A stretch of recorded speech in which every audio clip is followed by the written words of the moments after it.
All right, good morning, everyone. Today is May 20th, 2021. It is just after 9 a.m. and this is the Somerset County Association of Resource Providers meeting. So we will do as we usually do, which is kind of play a game of round robin with updates from our respective agencies, and be sure to choose who you would like to nominate to go next once you're done with your presentation. So who would like to get us started? I'll just continue because I don't have that much. Dana Hamilton with KV Cap here in Skowhegan. We are still closed to the public. I don't know how much longer that's going to go, but we are still closed to the public. We are still processing rent relief applications. And let's put it this way. If you have someone in need, call us. Who knows, every day there's like, oh, now we have this pot of money. Now we have that. So, you know, it's a ever-changing landscape. So I would just say, you know, have them call the 859, at this point, probably 1500 number, and switchboard kind of rotates us through. So, I mean, you can call me directly at the 254-859-254945, yeah, 2545 number.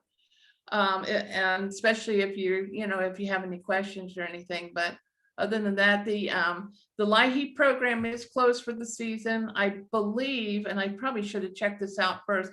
I think probably people can go online though and still sign up for the next season. That can be done online at our website, as well as filling out the application for rent relief. And I think that's pretty much it. We're still kind of keeping a low profile here and until we get on the other side of this. So that's really it for me. And Skyla, hit it. Good morning, everybody. Skyla Littlefield, substance use prevention specialist at Kennebec Behavioral Health. Last month, we held a virtual film screening with the film If They Had Known. Thank you, Julie, for being on the panel as quickly as you were. That was fantastic. I was worried, but you were great. It was a great film, great discussion following. Hoping to later on in our fiscal year to do another one.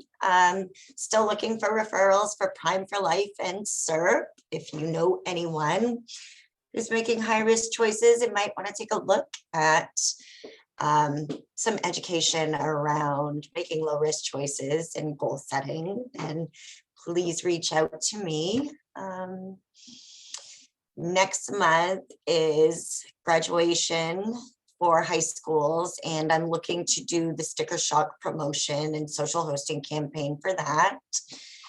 And that is all I have. I will go with Lillian. You're the next on my screen. I'm not quite sure what to say, but I'll just introduce myself, I guess. I'm Lillian. I'm an intern at SPH, and I'm a graduate from UMF. And I'm excited to be working with the substance use disorder team, as well as the nutrition and physical education activity part of it. So I'm just excited to be here. Do I choose someone now? Sean. Perfect.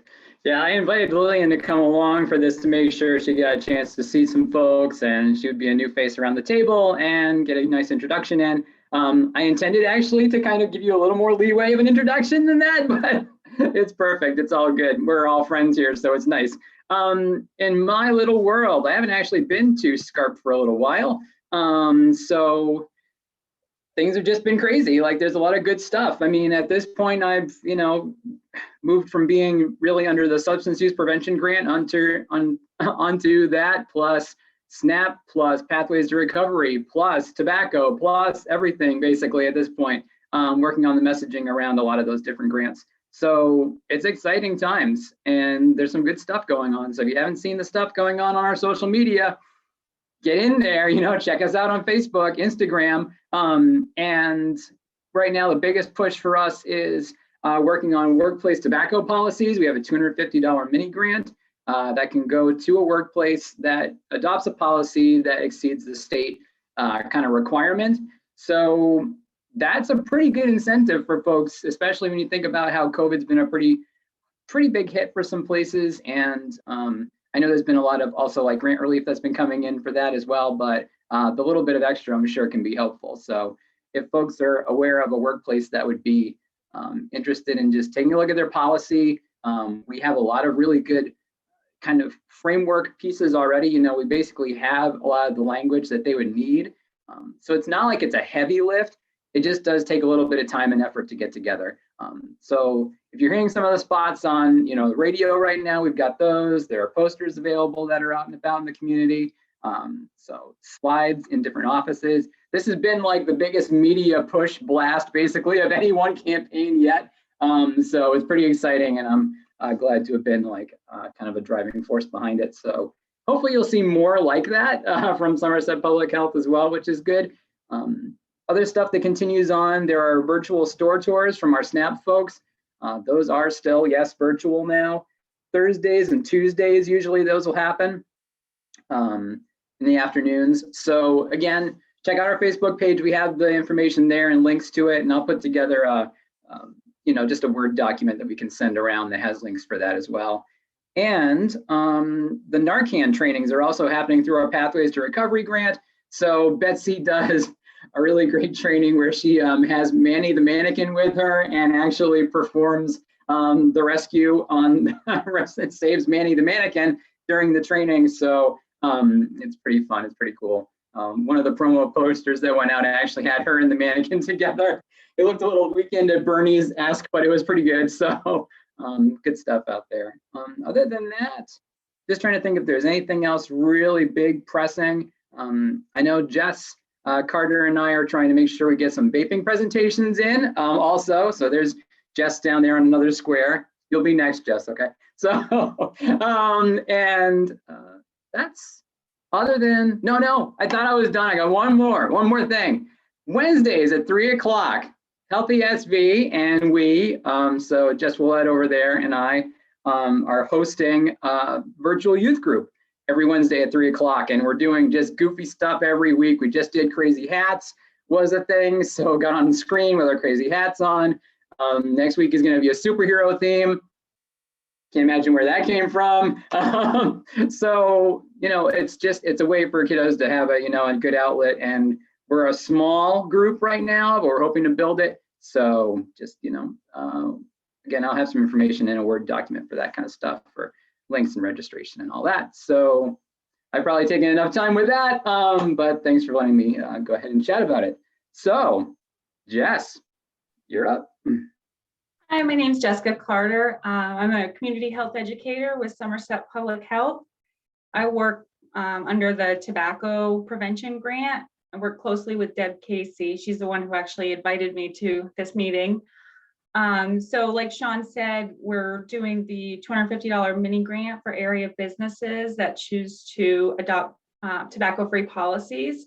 And that's something that we can easily take a look at the policy that they already have in place. Most work centers are probably going to already have some type of policy. And then we have templates for how to get compliant, or either be compliant with Maine law or exceed Maine law. And I also do a lot of work in the schools. So I'm trying to promote a program called Sidekicks. It's for adolescents, ages about 11 to 18. And it teaches the kids how to have meaningful conversations with each other around vaping. And that can lead into other conversations as well with things they might be having issues with. So I'm meeting with a lot of the schools in this area right now, trying to push that and hopefully get into the schools next school year and have some conversations with the kids around with that. And that, I think, is about it for now. I'll let Danielle go next. This feels like a staff meeting, an SPH staff meeting. I am Danielle, and I have not been here for a while. I don't think I've been at a virtual meeting, so it's definitely been a while. So it's good to see those of you that I don't get to see every day. And I guess some of the bigger things is I think Dave Dorr may have mentioned at previous meetings that we're working with the John T. Gorman Foundation, and they're looking to support a youth task force this summer. And so just been having some meetings over that and figuring out the program design for that. And it's looking like it's going to be a mix of students from Skowhegan and Kennebec. It was put out to, Dave put it out to all the schools that he serves, which is pretty much everybody in Somerset County except for Jackman and Fairfield. So Skowhegan and Kennebec have been the ones to respond. And so that work will be happening this summer, and I may, depending upon what that program design looks like, may lean into this group to be an audience for a presentation that the young people are going to be putting together through their work and time this summer. So, as a part of that, I'll continue to kind of provide some updates. But one of the things that we're kind of asking of the adults that are supporting and being allies to these young people is that if we, can commit to doing just one thing from their information, and it doesn't have to be like huge, big policy or environmental changes, but just doing one thing with that data that they share. So that's kind of what's up and coming for the summer on my plate. Oh, and Rita, good morning.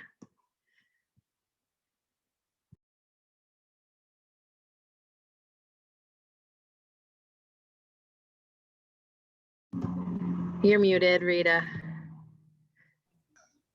Okay, now I'm live, I think. I struggle with the unmute mute button. My name is Rita Chakowski, and I represent Hospice of Somerset County, Volunteers of Somerset County. And what we are doing now, the most urgent thing is we're having our annual dinner and auction fundraiser this Saturday, the 22nd. And you would have to have bought your tickets already to attend, but we are still accepting donations. Probably today and tomorrow will be it for that, though. So that's our most urgent thing. We're just finalizing everything and getting ready to do the auction and the dinner at T&B's Saturday at 5 o'clock. And then the next thing is Wednesday, June 2nd. We have in Skowhegan, the Memorial Garden Ceremony. I've mentioned it before, but I'll repeat again because that's the most thing coming up.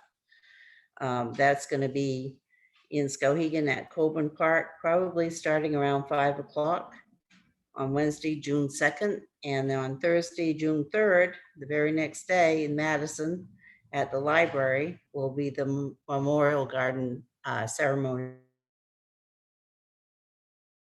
Then the information will be on the Chamber Facebook when it gets closer to the time, which is just a week away, actually, a couple of weeks away. And donations are accepted for both of these gardens at the cemetery. Someone can bring a plant to put in the ground in honor of a loved one. And if they're going to do that, they should call the hospice and give the name of the person that it's in memory of. Our telephone number is 474-7775. So that should be done in advance so the name can be read off at the cemetery, at the ceremony. We continue to have an adequate supply of medical equipment to share in the community. And lastly, Amy continues to provide grief counseling at the office. So that's about all I have now for this month anyway. Pretty busy. It's been a pretty busy time. And I will pass it off to, let me see, who hasn't, there's a Jessica, have you, I don't think you've spoken yet. I'll pass it off to Jessica. Thank you. I did already go. Oh, you did, okay. Yeah, sorry. I can jump in. Is that okay? Yeah. I'll make it easy. So I'm Michelle with Family Violence Project. I'm going to be a little extra and share my screen. We're the Domestic Violence Resource Center serving Kennebec and Somerset counties, and here's a list of our services. We are still working remotely, but still are doing lots of advocacy over the phones. And we are still going into courts to support people with protection from abuse orders. So those things are still happening. We also have a training that we're doing for mental health professionals that is happening in June. We just finished one round of it and it was really great. It's amazing how even over Zoom, we can make these great connections, and we try to incorporate breaks to make it as painless as possible. So you can find that on our Eventbrite page. I think we'll probably make a Facebook event so people can look for it there as well. And I'll put it in the chat for the folks in this meeting. But that's the 12-hour training that's needed for LCPC, LCSW, and other mental health professionals. And then we also are doing a series with KV-CAP, and we actually have session 2 tonight. That's from 6 to 7, and tonight is about safety planning and protective factors. You know, the series is called DV and Families, a community conversation.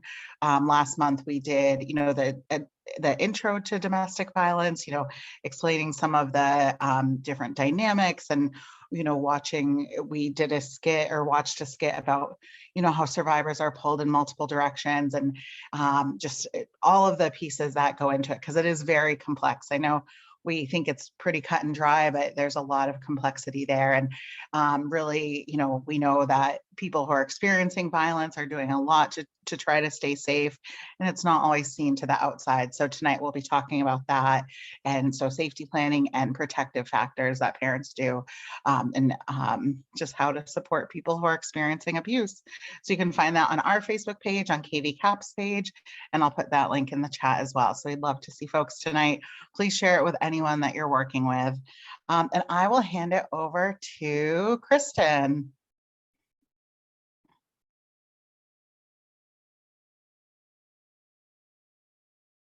Are you there, Kristen? Can you hear us? If you're talking, you're on mute.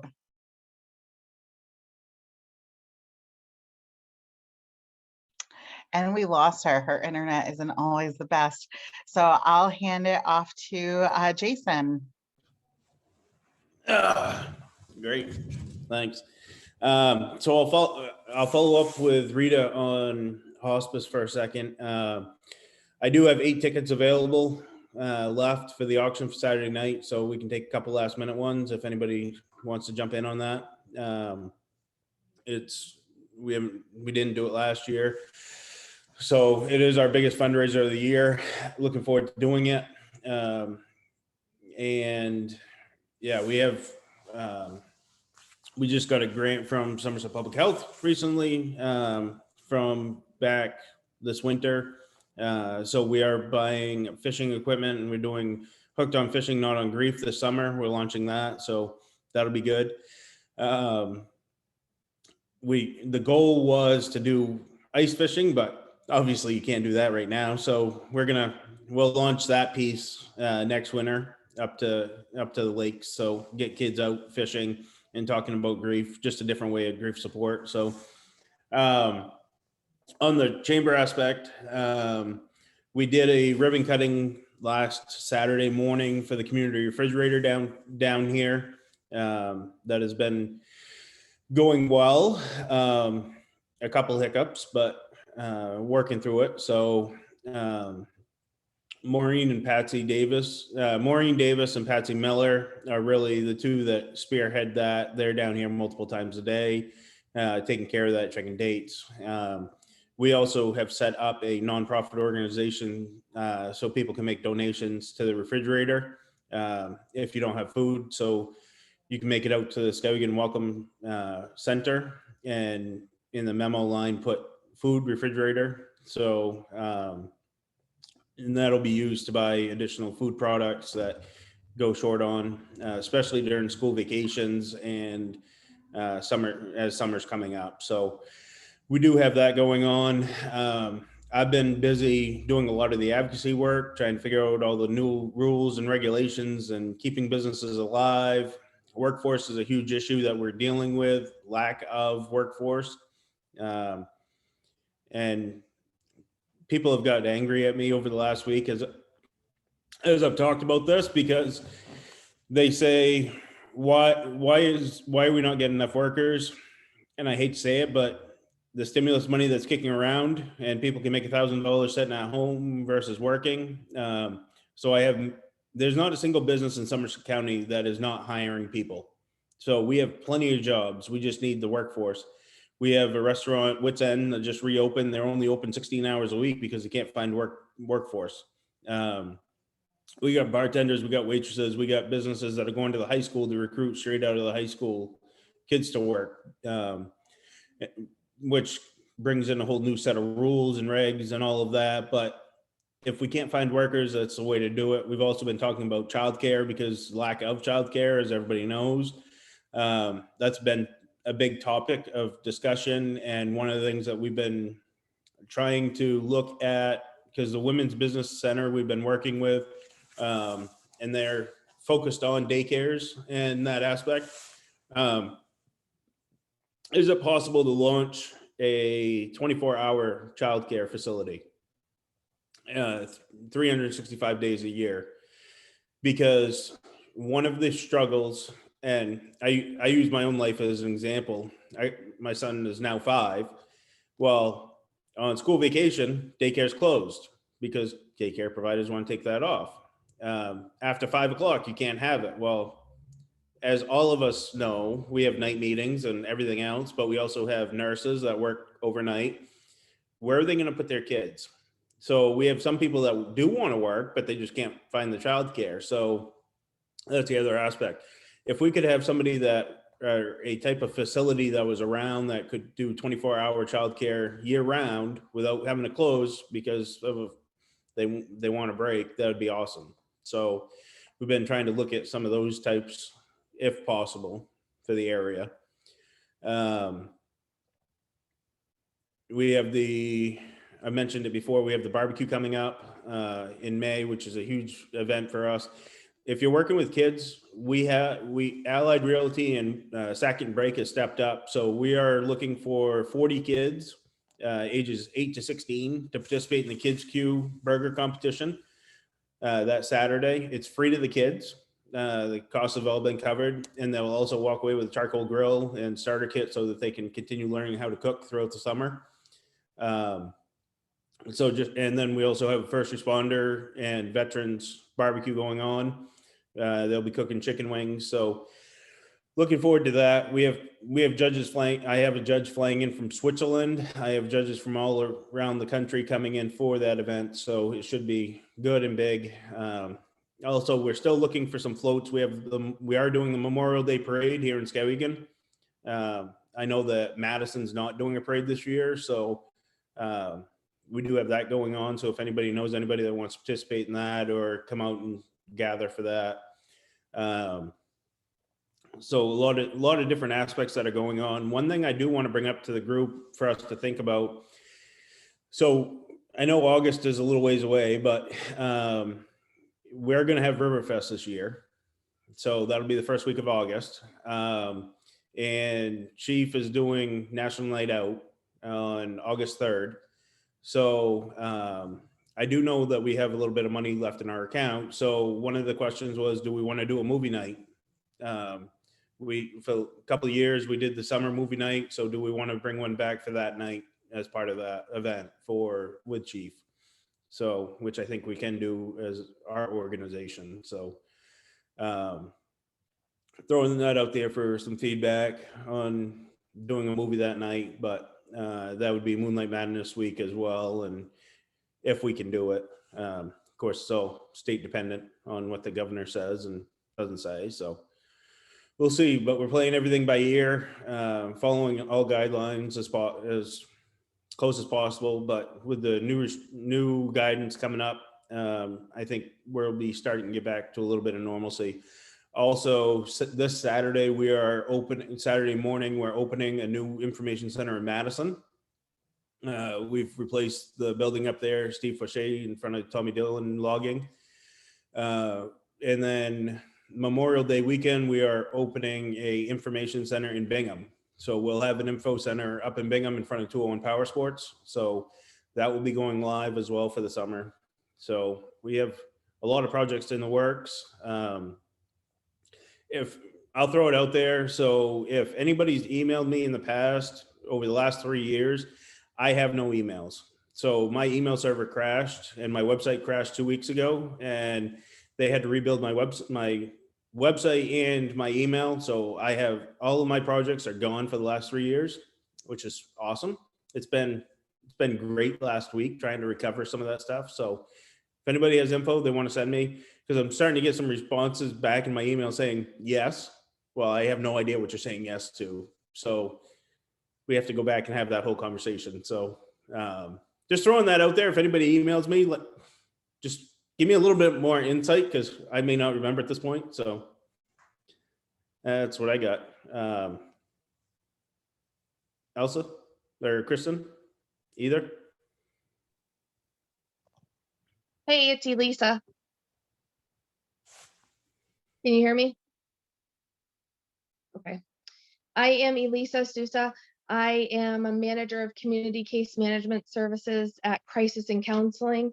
My home base office is my car, but I frequent the Skowhegan location, which is where I am right now. And one of the most exciting things we have going on right now is we're onboarding 2 options liaisons. And so that's a position that's embedded within the case management program that will be corresponding to overdoses in Somerset County and in Kennebec County. We just hired on, and it was the person's first day on Monday for Somerset County, which was exciting because it took us a while to, number one, have the interest. Again, I guess piggybacking on what Jason was saying about the workforce, we definitely haven't had a slew of applicants. And then we were finding a lot of people interviewing or sending in resumes were out of Somerset County, which was kind of disheartening. We would have liked to have somebody that was here from Somerset County, and we actually did, somebody that grew up in Skowhegan. So we'll be introducing that person, and we're excited to start that initiative with the Somerset County Sheriff's Department. So that's the most exciting news, hot off the press. And we are continuing our co-facilitator series with KV CAP and their Somerset or Family Enrichment Council, which includes Somerset and Kennebec counties, through Zoom for parents and family members who are challenged with substance use. Yeah, I can share the name of the person. It's Karen Chase. Danielle had just asked, and I don't know if she said that to everybody or just me, but it was Danielle Chase who's been, sorry, not Danielle, Karen Chase, that has been hired for that position. And so I'll be working with her over the next few weeks, onboarding and then introducing her to folks, but she'll probably be introducing me to more people that she knows in this area since she's from Skowhegan. Back to what I was saying about working with KV CAP. So we are offering a parenting series with KV CAP's. Can you guys hear me? Hopefully you can. I'm getting a lot of messages. I'm sorry, it's on my phone, so I can't quite see. And hopefully you guys can hear me. you. We can hear you. Okay. Sorry about that. I get all these pop-up messages and I'm all confused what's going on. Somebody can't hear. Anyway, so co-facilitating series for parenting with families and parents who are struggling or previously struggled with substance use disorder. And we're doing that. It happens to be that we're doing like a morning and a later afternoon, early evening class on Tuesdays. So if you have anybody that sort of comes to mind and you want further information, definitely reach out. I know Kristen her team's been advertising that on Facebook. We are trying to also advertise that on Facebook, but there's been some glitches on our side as far as like who's going to post and that kind of thing. But definitely don't hesitate to reach out. And we're actively taking substance use treatment referrals right now. We have a lot of openings, and we are going back to in-person meetings at a distance with a mask, but in the office. So if you know of folks who have specific needs around substance use treatment, we do offer an option to do telehealth, but also to do in person right now with all those safety precautions in line. Rob, can I ask you to go next? I don't know if you've gone yet. Yeah, sure. Okay. And actually, I saw, Michelle, you had said it. I actually pulled up Kristen's email is the other thing. I thought I could just screen share it because there is a lot of information there. So I'll start with that one first. So where Kristen cannot talk, I'm actually not allowed to share my screen. Julie has to make you host. Oh, okay. She's on it. I see her. I see her doing that. Yeah. So I'll come back to that one though while Julie works on that. So for Rob Rogers, Kennebec Behavioral Health, Director of Substance Use Prevention and Grant Services. I also work with Somerset Public Health on the Drug Free Communities Grant. Let's see, KBH, we are seeing people in person. Our opioid health home has been seeing people in person all along. I don't know where they are at as far as referrals though. Also a reminder of our volunteer recovery coach program.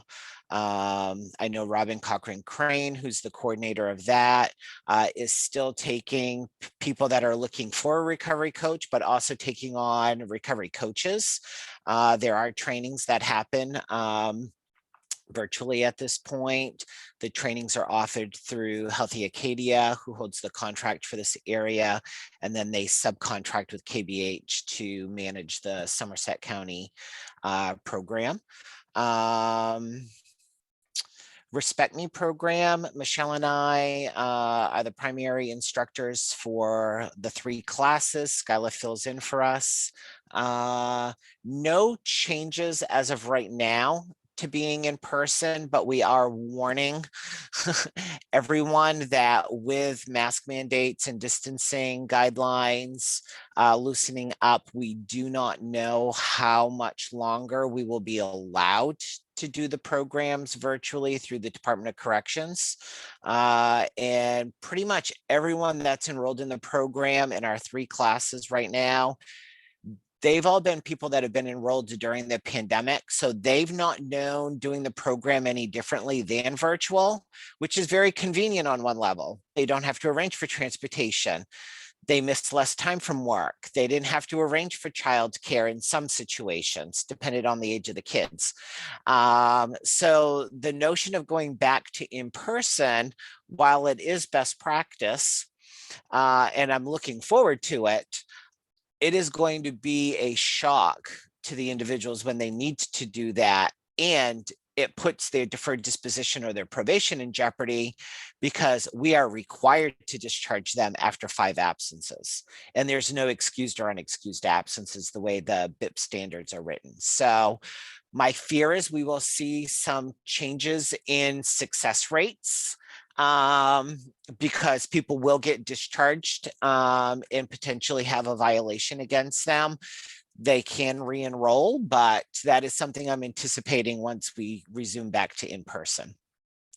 The other major announcement with the certified batterer intervention programs, this applies to men's work as well, is there was a pool of funding available through the Maine Coalition to End Domestic Violence, which was happened legislatively. It was a pilot program for 2 years. It was supposed to run through June 30th. Those funds ran out last month because the program was being utilized so much.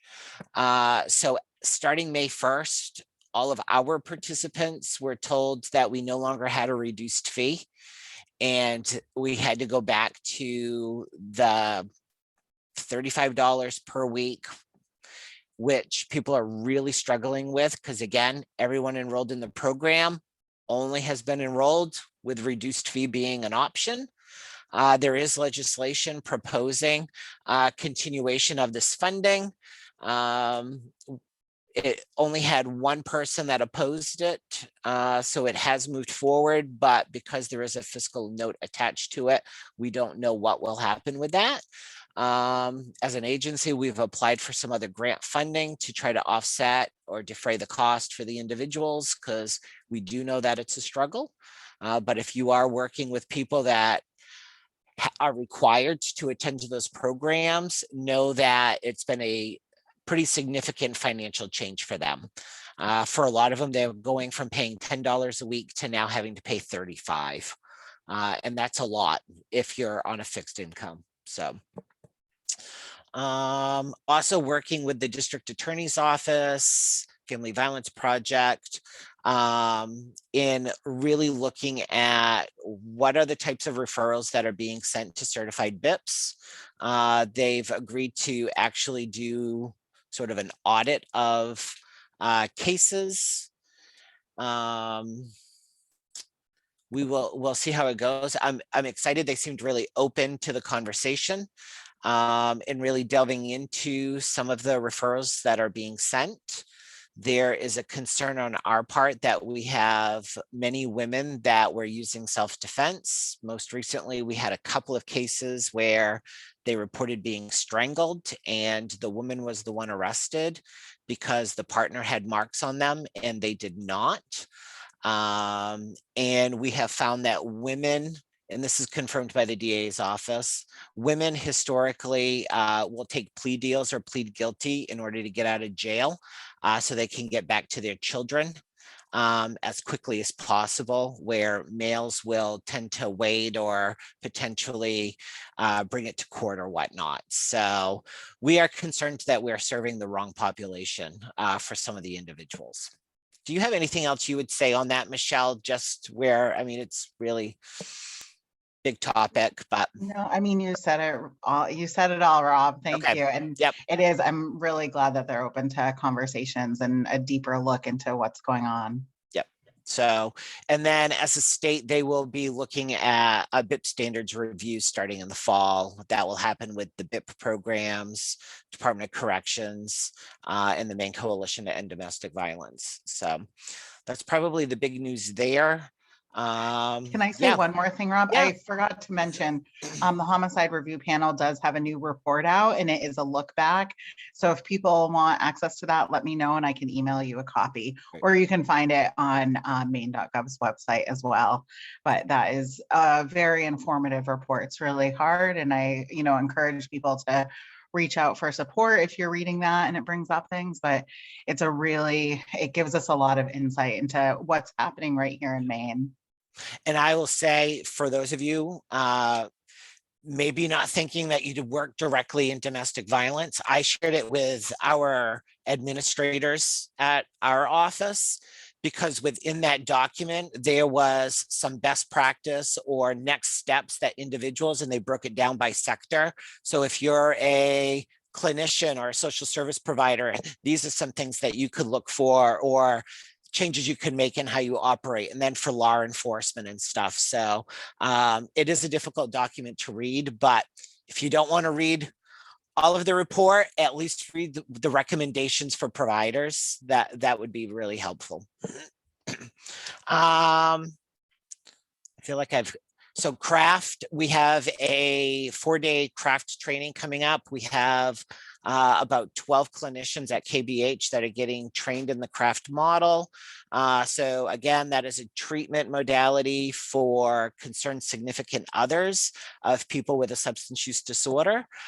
So our capacity to offer that will be going up as we have more clinicians trained in the model. We're also having some people from different parts of the state attending that training as well. Rob? Yeah. Just a quick question. Is that only a main care based service? Because I've had people ask, like, No. if they don't have main care, and how do they pay for it and that kind of thing. Yep. So if they don't have any insurance, we can utilize grant funding that we get from the Office of Substance Abuse, even though that's not what it's called anymore. But it specifically pays for treatment. There was a change that happened during the last administration. It used to be for the uninsured or underinsured. Now the way the guidance is, it's only for the uninsured. So they do qualify though. So an affected other, we can utilize that funding. And then if they have private insurance, it's all about the diagnosis that's used, but we have clinicians that are both more of a focus with substance use disorders and then others that are mental health. The good thing with CRAFT is it's for the concerned significant other. And then a part of that training is how do they then help motivate the individual using substances to enter into treatment. So some of the clinicians doing it are mental health. And there's various diagnoses that could be applied for that. So I think those are the big things. We're excited to actually have a community event that we get to go to. I'm going to be partnering with Betsy at Somerset Public Health to staff a table at the baby shower. And with that, I'm going to attempt to share my screen. I just want to make sure I pull up the right one. So you should be seeing an email. And Kristen's in the waiting room, so I just let her in. So this is an email sent out by Kristen. If there's people that don't have this and they want it, I can certainly forward this to Julie. Or if you contact me, I can forward it directly to you. But you can see it's our second annual. There is Kristen. So your mic is working now and we can hear everything that's going on in your office. You can? Yes. Is it really loud? It is. Sorry. So if you want to talk about the baby shower, Kristen, I'll leave the email pulled up for you, but you can talk about it. Well, I apologize. I had to go to New Balance this morning to pick up these shoes. So I was joined on my phone, and for some reason, my phone doesn't allow me to use my microphone. So luckily I could get back here to talk about it. So June 26th, Saturday at the Centenary United Methodist Church on the Dr. Mann Road. It'll be a combination of inside and outside under tents from 11 to 2. And we're doing it in 45-minute or hour time slots on the hour. So folks have to sign up for 11, noon, or 1. So we can limit the number of people who are there at one time so that we can make it as safe as possible. Super excited. We are stuffing welcome baby bags. Agencies will be there with activities and information. We'll have food. Baby Boutique, we just got a huge shipment of really awesome baby items from Maine Needs. So lots and lots of baby clothes, lots and lots of maternity clothes, books, baby bathtubs, other baby items. And we're having a collection of Stuff the Bus event at the Chamber Friday, June 4th. And these are some of the items that we're looking for to help us stuff the welcome baby bags. So if folks want to donate any of these, they can reach out directly to me or come on Friday to donate them or order them on Amazon. Yes. Yeah. If you have folks that you work with who are pregnant or newly parenting, please share this information with them and have them sign up. It's exciting. We have quite a few people signed up already. Most people for the 11 o'clock slot. We are allowing people to bring a +1 with them so that they can have a support person there with them and also limit the number of people who are there at one time. Yeah, it's exciting. It doesn't quite feel real. Coming sort of out of nothing happening for however I have long. some good news. Yes, let me hear it. I got 1,795 bottles of water donated, something like that, whatever a pallet is. Wow, that's awesome. So we're gonna have some water. And People- I was great, like I pulled it all together and said, what is more essential to, welcoming life into, onto this earth than water, right? There you Come go. on. So Perfect. Poland Springs / Nestle, they're gonna give us a pallet of water. Nice. That's awesome. So we do have food. It's sort of, we're wrapping it up in a to-go container to make sure, folks keep it separate.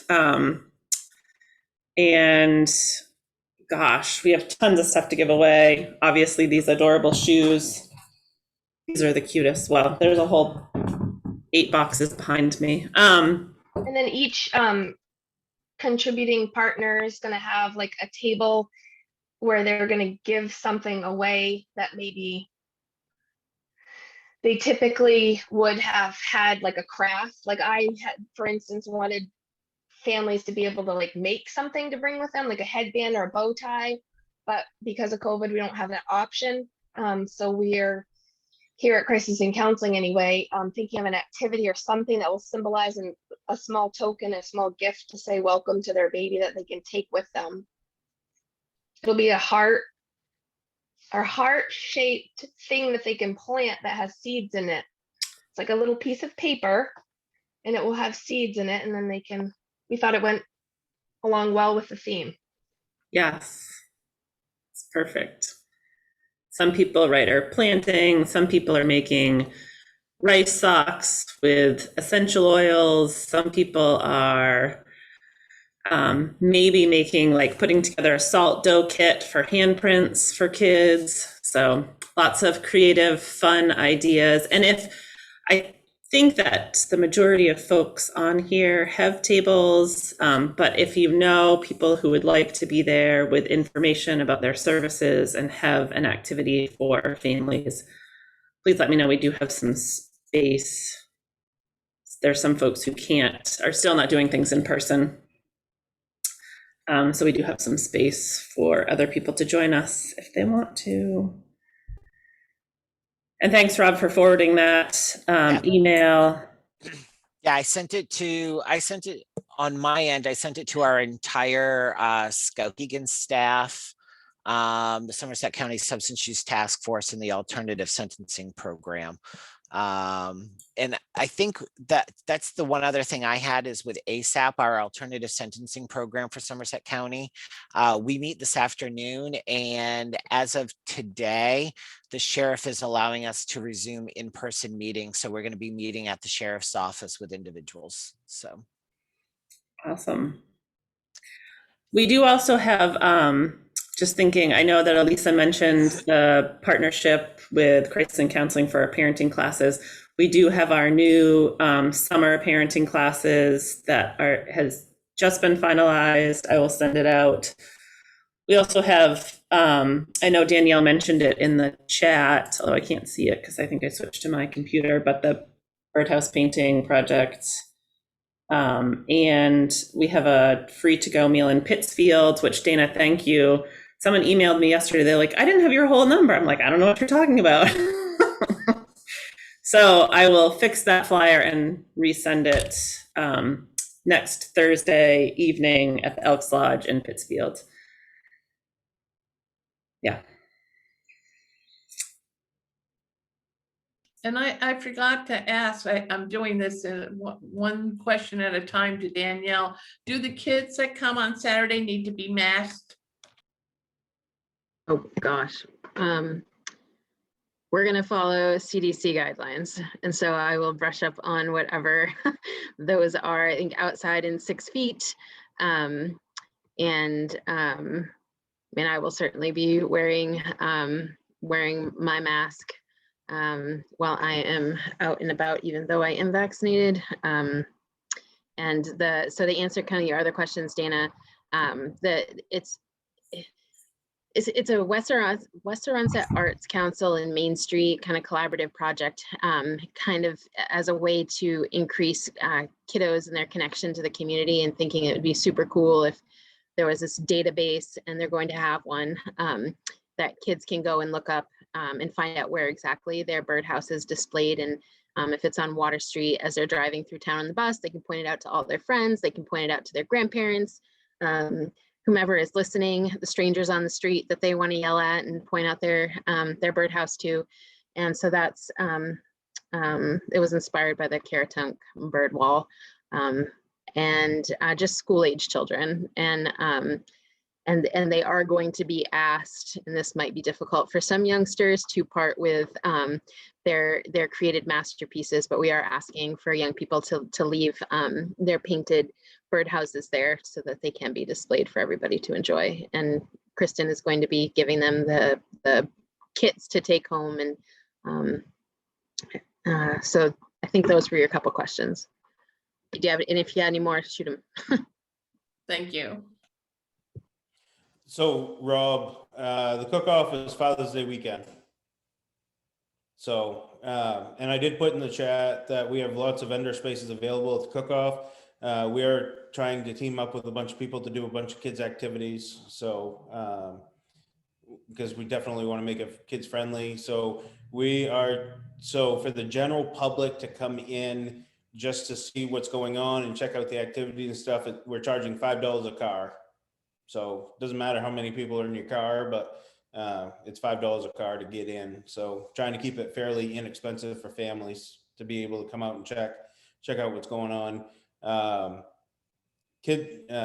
National Night Out is August 3rd. So if that answers that question. So also hospice is looking for additional volunteers. So if you know anybody that's looking to volunteer, we're looking for that as well. So, and I know Amy will do some more trainings. We're doing it remote. We're doing it a couple different ways. So just throwing that out there as well. All right, I think it's my turn to wrap things up. I am Julie Bielko. I am the juvenile probation officer, one of 2 juvenile probation officers in Somerset. Things are picking up a little bit. I think kids are coming out of the woodwork as things start opening up, and with that come criminal charges, unfortunately. So I do know I have several new referrals headed in my direction. So things are picking up in that respect. And then I am also on the board for the New England Council on Crime and Delinquency. And instead of a conference this year, we are doing free online webinars. And there are CEUs available for social workers. So if you need some CEUs, it is a great free way to get some. I put the Eventbrite links in the chat. You'll have to scroll a ways up at this point to find them. But the first one is actually next Wednesday, the 26th, which is peer support benefits for first responders. You don't have to be a first responder to participate in the training, of course. And it's going to be like an hour and a half long. So it's 1.5 CEUs, I think is how it works. And then the next one is going to be human trafficking, and that is going to be July 21st. So both of those events are live on Eventbrite, and you can also access that through neccd.net or just contact me and I will hook you up. So that's probably about what I have available. And anyone else have any other questions, comments, or things? I saw Kristen just asked, is it Saturday, a Father's Day weekend? The cook-off is both Saturday and Sunday, but what we're thinking is primarily Saturday is going to be the big day because that's the day that we have multiple cook-offs. Sunday is more or less just the judging for the KCBS, which is the international event that we have going on. So we have 6 different cook-offs happening that weekend. A majority of them are on Saturday, and we think that's going to be the bigger draw day than Sunday is. More or less people that are looking at or want to see the national competition like you see on TV, that would be Sunday. Because that one, actually, we're getting a governor's proclamation to be the state competition. And on top of winning a potential $10,000 purse, you get if you're a KCBS member, you get points added to your collection, and you also automatically get an invitation to compete in the Jack Daniels International competition. So, and then on Saturday, we have the State Cook-Off Association, which anybody can compete in, which is $150. You have to cook ribeyes, and the winner of that gets an invite to Texas for an international cook-off, state cook-off competition. So they're worldwide events that we're bringing to town. So, and this will be the first year, and hopefully it'll grow from here on out, so we can continue doing it every year. What are people cooking, Jason? This is like causing anxiety for me. So the kids are cooking burgers. I don't know if you heard that, Kristen. So kids queue, we have 40 openings free to kids ages 8 to 16, and they'll cook burgers to be judged, and they also walk away with a charcoal grill and starter kit. The first responders and veterans group is cooking 20 pounds of chicken wings. That'll be a People's Choice Award to see which first responder agency can cook better than the others. Buck has already signed up the PD, so he's like, oh, I'm all over that. Backyard is the amateur competition. You cook pretty much anything. We have a blueberry dessert because blueberries are the state fruit. So that's a cook-off competition on its own. The State Cook-Off Association is 4 categories. The KCBS is 4 categories. The State Cook-Off is ribeyes. You have to cook 2 ribeyes. They're 2 inches thick. So that's $150 to enter with a $500 cash purse. State Cook-Off Association, the KCBS is a $10,000 cash purse total.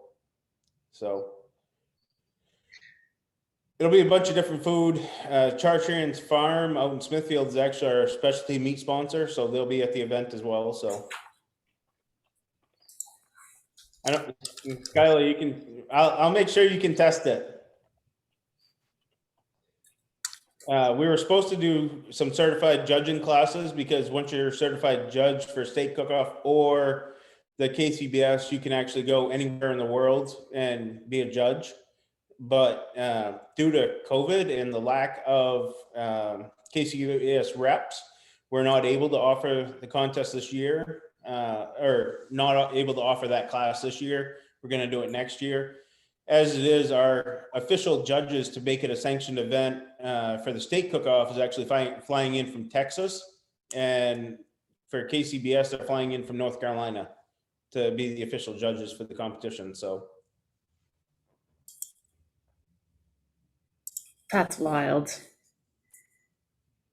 And I'm ready to try it. Do you need judges? I see a lot of people like. Yeah, I can't believe you had to fly in people. Like, you have lots of local judges Right. who would volunteer. You didn't have to fly me in, Jason. Yeah. Well, and it just so happened the guy that's coming in from Switzerland emailed me and said, hey, I'm flying into Boston. Can I participate in your judging event? I'm going to bring my camper up and I'm going to camp at the fairgrounds for the weekend. I'm like, well, I'm not going to say no to a Switzerland judge. Like, that'd be pretty cool seeing how they do it over there.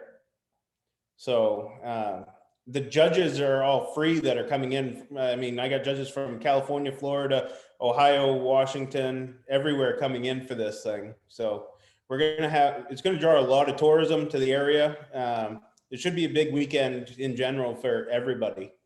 And I think that's why I put it out there. So kids activities, I'll give you a free table if you're willing to do a kids activity during that. But I think it'll be great exposure for vendors and agencies and everybody across the board for at least US wide notice. I got teams right now. I just got one signed up from Montana. One signed up from Massachusetts, New York, Connecticut. So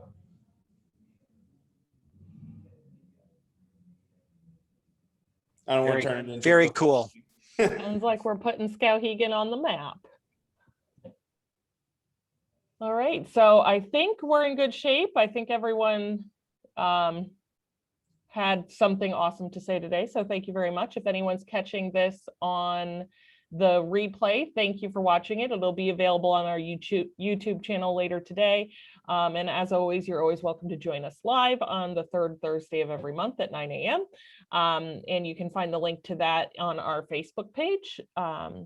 So I hope everyone has a wonderful month, and we will see you in what's next, June, May, June. Wow, year is flying by already. So have a great day, everyone, and thanks for joining us. Julie, can you stick around for a second? Yeah, absolutely.